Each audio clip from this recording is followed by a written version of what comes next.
এবার 2024 সালের হজযাত্রীদেরকে এভাবে একটা ট্যাগ দেওয়া হয়েছে। সেই ট্যাগগুলি আপনারা এভাবে নিজ নিজ ব্যাগের মধ্যে লাগাবেন। ট্যাগের মধ্যে একটা বারকোড রয়েছে, আপনারা দেখছেন। এবারে আমরা বারকোডটা স্ক্যান করব।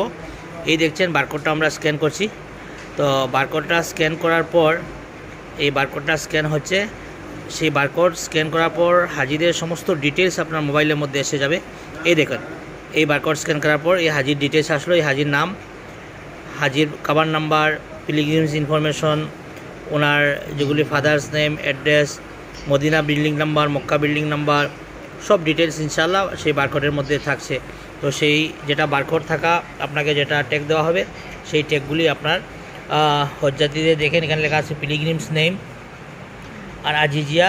এই পিলগ্রিমস নেম আর কাবার নাম্বার এগুলি এখানে অলরেডি পেস্ট আছে। আপনার এইখানের মধ্যে রয়েছে আপনার মক্তব number, building number, room number, Medina building number, ফ্লাইটে যাওয়ার ফ্লাইট নাম্বার, আসার ফ্লাইট নাম্বার, ইন ডিটেলস সেখানের মধ্যে রয়েছে। তো খুবই ইম্পর্টেন্ট সেগুলো, এবং সেই সফিস্টিকেটেড টেকনোলজির জন্য আমি হজ কমিটি অফ ইন্ডিয়াকে ধন্যবাদ জানাচ্ছি।